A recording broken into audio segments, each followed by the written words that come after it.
Bonjour à tous et bienvenue à cette page Croire et comprendre, page destinée à vous aider, à vous accompagner dans l'approfondissement de la foi et de la vie de foi. Si cela n'est pas encore fait, je vous prie de bien vouloir vous abonner et de partager au maximum avec vos amis et connaissances dans vos multiples groupes WhatsApp et Facebook.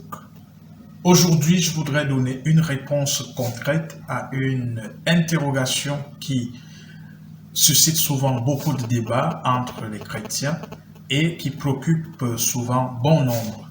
Faut-il admirer ou critiquer l'Église? Alors, je vais y répondre directement en disant que, avant toute admiration et toute critique de l'Église, il est d'abord nécessaire de croire l'Église. Parce que dans notre credo, c'est la première des choses que nous faisons. Nous disons « je crois en l'Église ». Pour le chrétien, l'Église, avant toute sorte de discours, est d'abord objet de foi.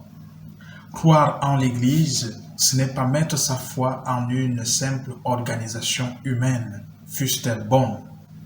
Croire en l'Église, c'est plutôt croire en l'action de son fondateur, Jésus-Christ, notre Seigneur, qui est constamment à l'œuvre dans son Église par l'Esprit Saint. Je voudrais faire remarquer que croire en l'Église, je veux dire le « je crois en l'Église », fait partie du 3e article du Credo qui est dédié à l'Esprit Saint.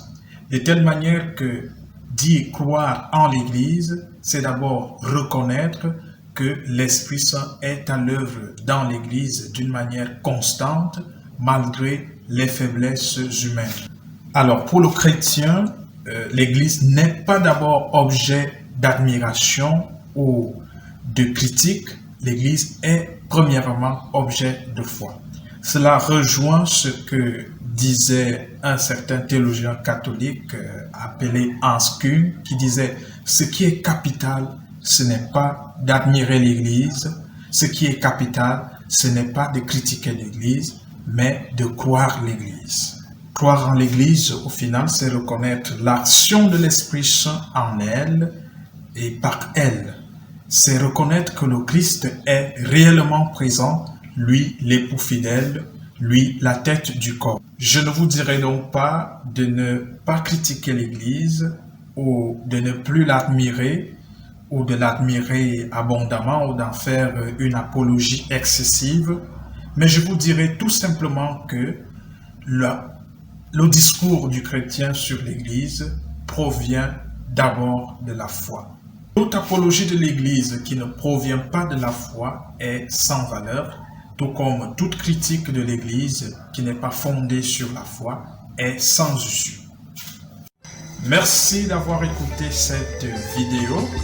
N'hésitez pas à partager, à poser vos questions et si cela n'est pas encore fait, à vous abonner pour que vous ne ratiez pas, vous ne manquiez pas les prochaines publications.